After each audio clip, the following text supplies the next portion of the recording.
Perhaps an unexpected place to start in search of Cambodia's wildlife is in the middle of the city. Amongst the 2 million people who live here in Phnom Penh, there's a new flock in town.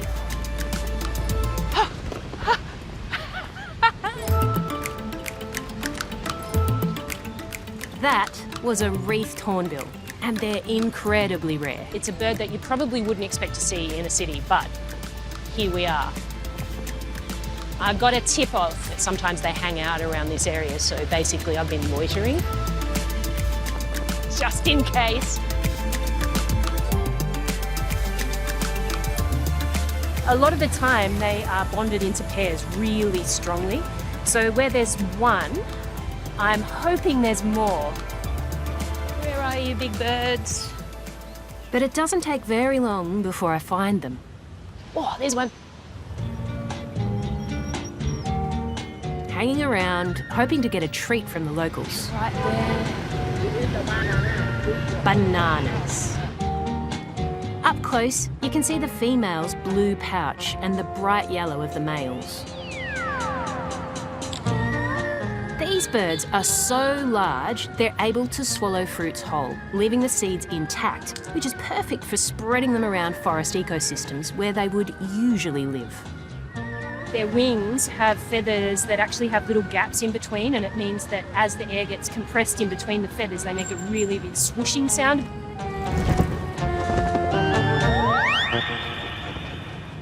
Look at the eyelashes on this one.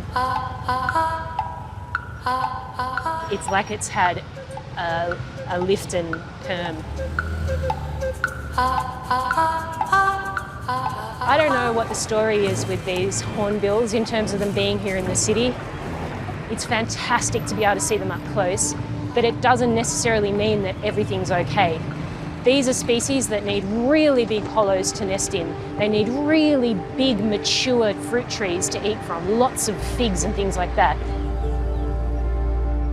And those things are in short supply in the middle of a busy city.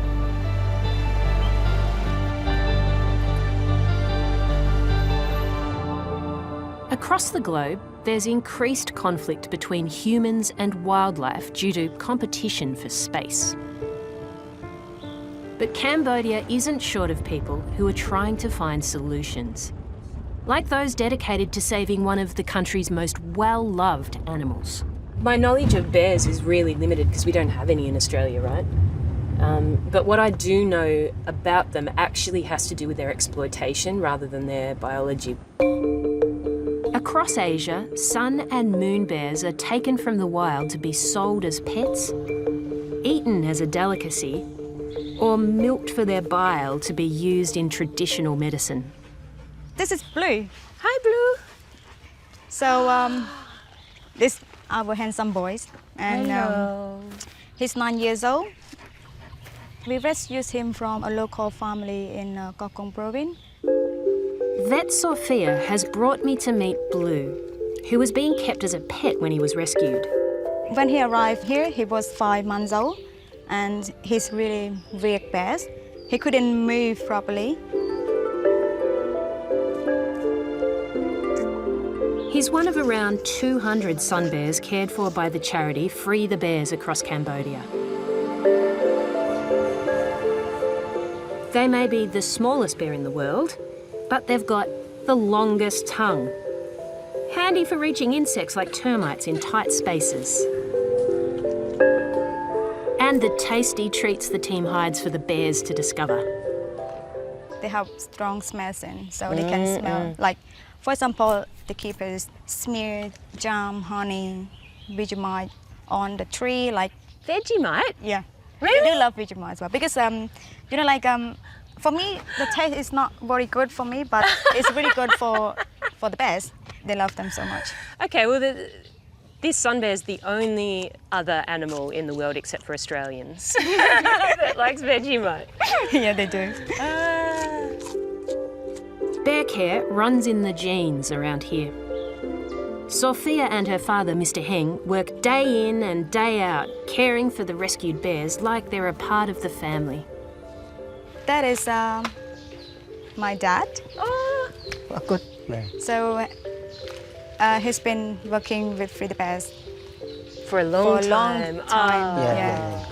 So he will show us we need to be a bit more quiet. We have 5 bears in this house, and all of them, they are female. So, Oh, she's a moon bear. hello, Chaya. Oh, sorry. She's not sure about me. Yeah, you've got funny equipment, yeah.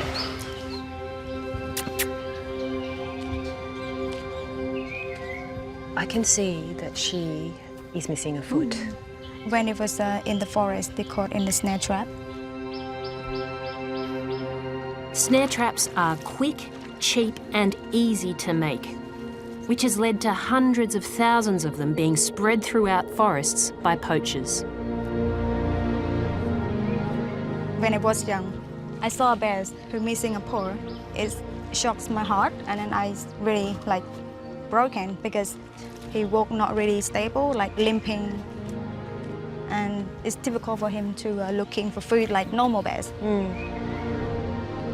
I start questioning myself, like maybe I can study veterinary school, because as a vet I can be on the front line, and especially I want to become my father. I want to follow his step. ខ្ញុំធ្វើការមួយកន្លះមុំនេះខ្ញុំចូលចិត្តកន្លះមុំបាទចូលចិត្តកន្លះមុំចង់ថែសារវាកុំឲ្យវាផុតពូជ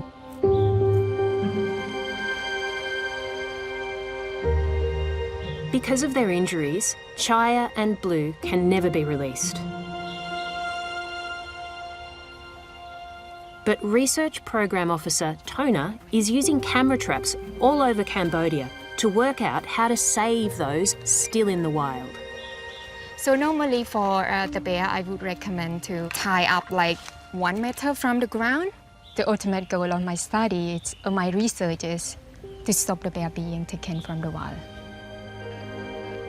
A key part of her research is getting to the root of why there is demand for bear products in the first place. We have to understand what the people believe and the motivation behind why they use the bear part for the medicine. What sort of things are they trying to cure with bear parts? It's very simple. It starts from fever, Right. like a body pain. Right. People just using without any medical advice, just through the friend or family telling them. So do you work with communities to educate, have conversations? Yes, so we will collaborate with the National Health Promotion to correct the local people to choose the right healthcare for themselves. Yeah. Because it's not just harm to the wildlife, but it also to the human as well. Doesn't necessarily cure what they're trying to. It's about reduce the demand for the bear part. The work that Tona and Sophia are doing is incredibly important for separate reasons. On one hand, it's looking after the welfare of individual bears that have found themselves in horrendous situations, and they get to live out a life of relative tranquility with all of their needs met. On the other hand, they're doing this work where the community is educated about the need to protect the bears, and hopefully future generations get to see these amazing bears in the wild.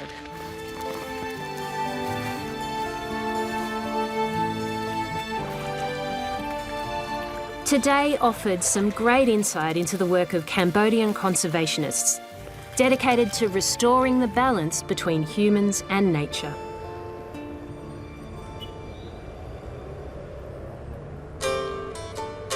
But now, it's time to leave the city and head upstream.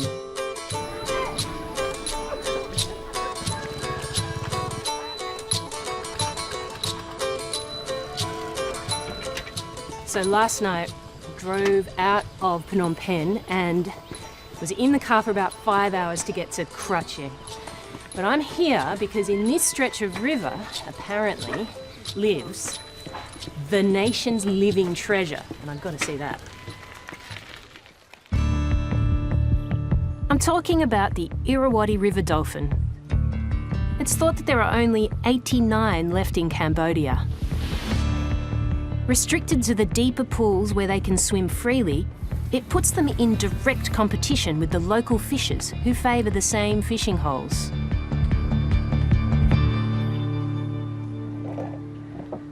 Oh, this is exciting. Except now, this part of the river is a protected zone. Getting into a boat always makes me nervous. I'm not a water person.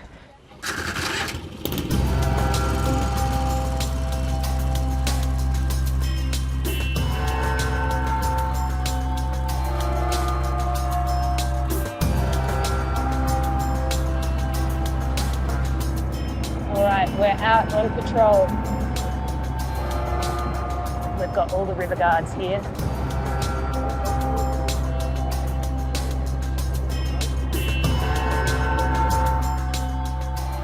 River guards Rarest and Leon are part of a task force protecting the dolphins, and they know the best places to look for them.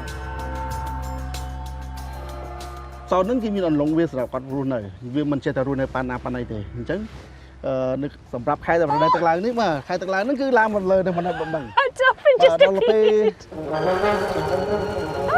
មុនឡើងមកលើខាងនេះមកមុនឡើងលើខាងនោះមុន There's like at least 3. Ah, that's amazing. They look really big.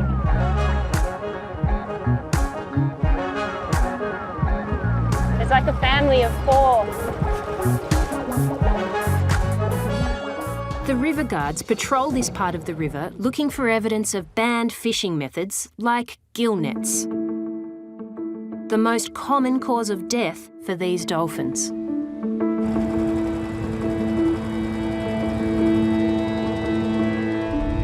To find them, we need to trawl through the silty water. 5 meter 5 meters surface deep. 5 meter is a 6 meter So I can feel it bouncing around on the bottom. The hope is that the hook will snare anything hidden beneath the surface. Dolphins can get entangled, and then when they're stuck underwater, they can't breathe. They need to come up to breathe, just like us. ឡើងមកលើមកយើងឡើងទៅលើមកឡើងទៅលើឡើងទៅផុតលើ Oh wow, it feels like I'm in an armada of environmentalists with all these boats protecting the dolphins.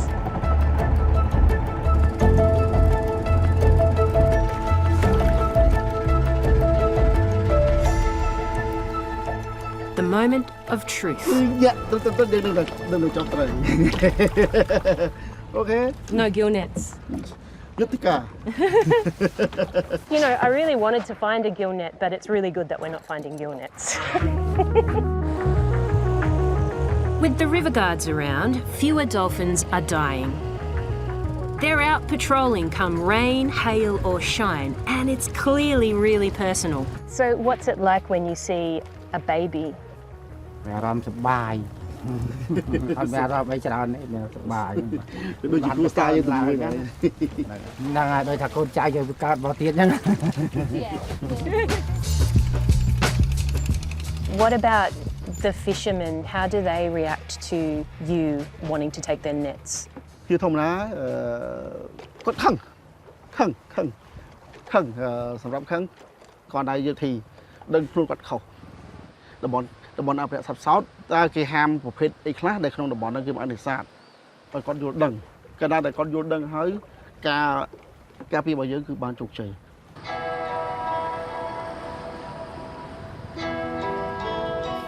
While gill nets are banned in the dolphin conservation area, families still need to eat. So how are local fishers adapting to these changes? ជាជននៅនេះសឹង 60% ប្រហែលជា 90% ដែលគេបោះបង់មងចោលហើយ So Hang lives on the river with his family and has ditched gill nets for a traditional style fish trap.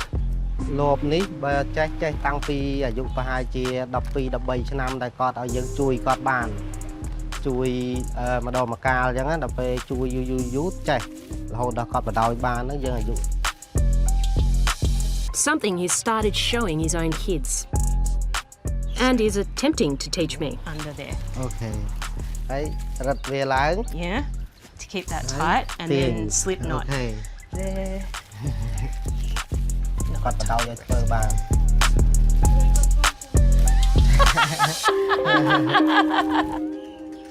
Is it possible to catch lots of fish with these traps?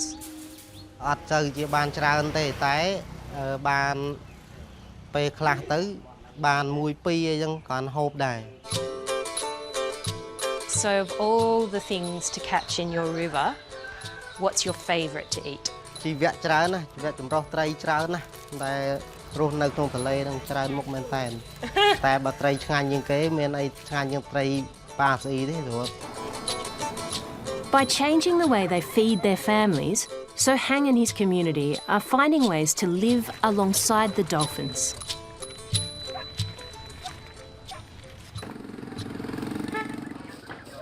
Cambodians are the largest consumers of freshwater fish per capita in the world. But it's by no means their only source of protein.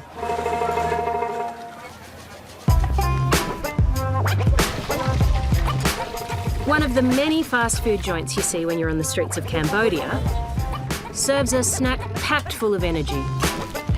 He's very busy. He's busier than everybody else, so his must be the best. The recipe, his recipe. Secret recipe. Yeah. I can see crickets, they're easily identifiable. There's like little shrimp as well. There looks like some sort of caterpillars, beetles. There's this huge wok of boiling oil and it actually smells quite good. Hello. Hello. Crickets? One will last one. I've got a tin's worth of crickets and a tin's worth of lava things. Thank you. Thank you. I can see legs. Ooh. Oh, I just felt their feet. Why is it that we find this so hard as Westerners, right? We eat all sorts of protein and this is really no different. Okay, are we ready?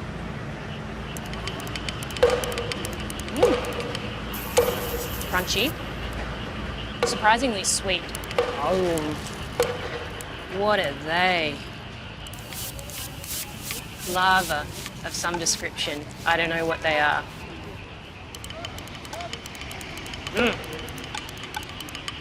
Okay.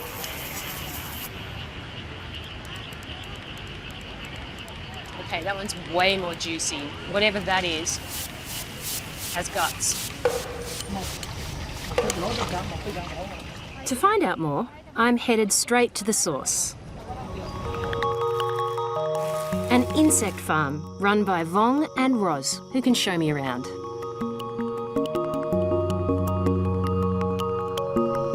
Oh wow, I can hear them. Yeah. See this one and then already they eat pumpkin. Pumpkin. Yeah, they eat salad. And over there, you see the fruit of palm. Ah, You see? yeah, palm fruit. Yeah, palm fruit.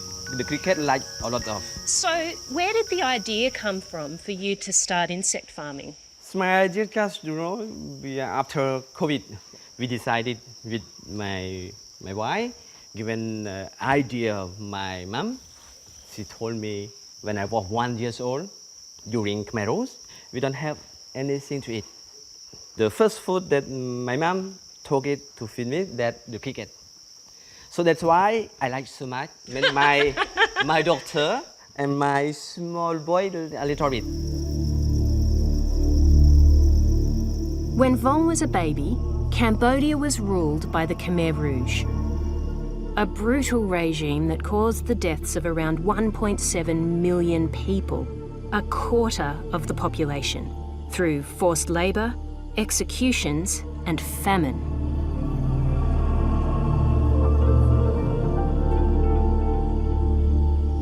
The generation, my mom's generation, really, they didn't have anything to eat.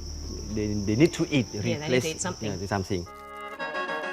Vong's business is banking on Cambodians eating insects by choice, not out of necessity. But right now, hamburger, Yeah. fish, a lot of. How can we push our new generation to eat? Yeah. Then our staff here, they have a good experience. It's fascinating to see how crickets can be farmed. They don't need many resources, and they go from egg to market in less than 40 days.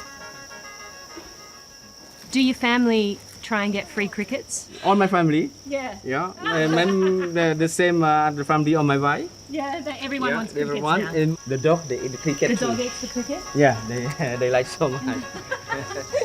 Tasty treats. It may take time for me to develop a taste for insects, but I can see what a valuable and sustainable source of protein these could become.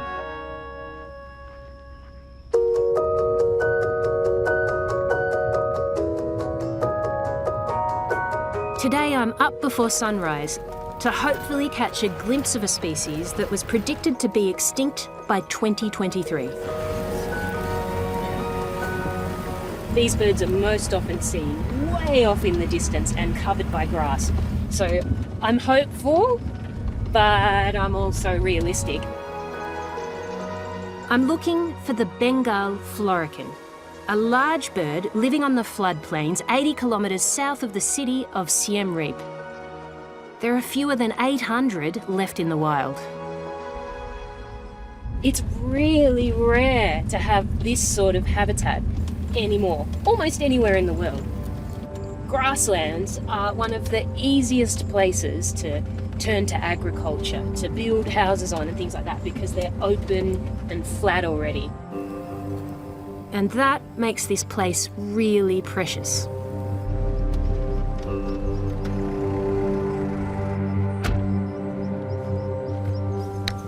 It's safeguarded by a collaborative team of community, Wildlife Conservation Society and government members. What does the protected area actually mean? What are people allowed to do here? We allow the people to use the resource very sustainable, use timber or something like that. We have a lot. Sianan is a local who has helped get his community on side with land restrictions. Can you say that I absolutely love his shirt? It's a really good shirt. Yeah. I need to buy one of them. Is everyone in the community happy with the protection? មានពាក្យតិចដែរដែលប្រជាជនគេចង់ មិនសប្បាយចិត្ត គេសប្បាយចិត្តដោយសារយើងការពារដីនេះតែភាគច្រើនគឺគេសប្បាយចិត្ត The team have successfully found a way to share resources with the community that also works for the birds, making this area home to the largest population of the Florican worldwide. This morning we saw one male over there, but right now the male is hiding on the grass. The males are easier to spot than the females, are they? Yep, because they have black and white. Okay, there's one male over there. Black spot over there. Near the bush. Front bush, back no, bush? No, the same distance with the bush, but at the right-hand side. I can see it! 10 meters from the right-hand side. The right-hand side. I can see it! They just walk straight then. I can see it!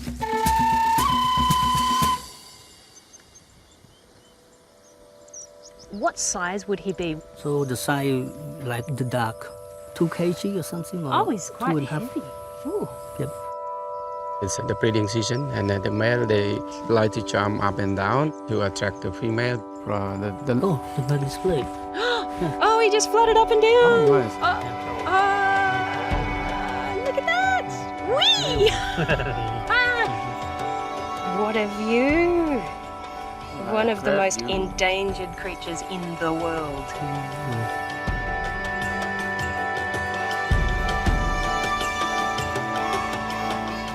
Seeing that one lone bird out there trying to find a mate and not having any success today made me realise that the Florican probably needs a little bit of a helping hand.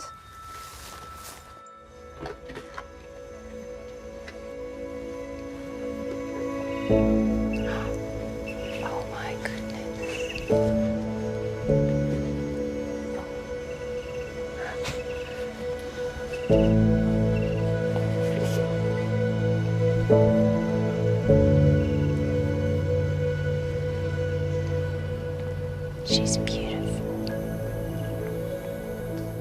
This is one of the birds that came to us as an egg.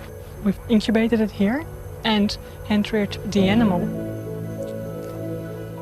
The other half of the project goes on here, at the Angkor Centre for Conservation of Biodiversity, in a world first where Christelle and the team are raising a Florican assurance colony in captivity.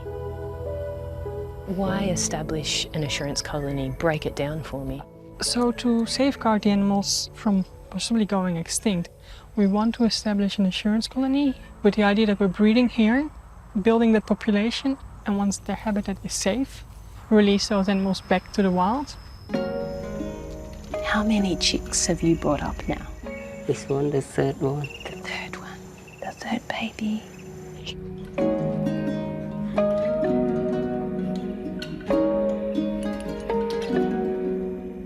They like the insects. They said that if the trend continued as it was, the Florican would be extinct by 2023. And here we are in 2023. I've seen an individual in the wild. We've seen individuals in captivity that are hopefully going to mean there's a strong future for the Bengal Florican.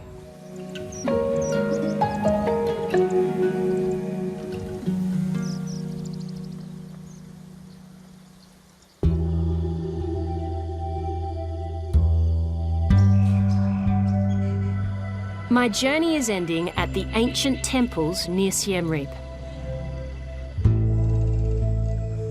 Here, the centuries-old buildings are being preserved while the forest grows freely around them, finding a balance between humans and nature. I think what I've come away with from visiting all these different people and projects in Cambodia is a sense of hope. That despite the odds, there are people working for nature to make sure that we don't lose what Cambodia is, which is a beautiful wild place.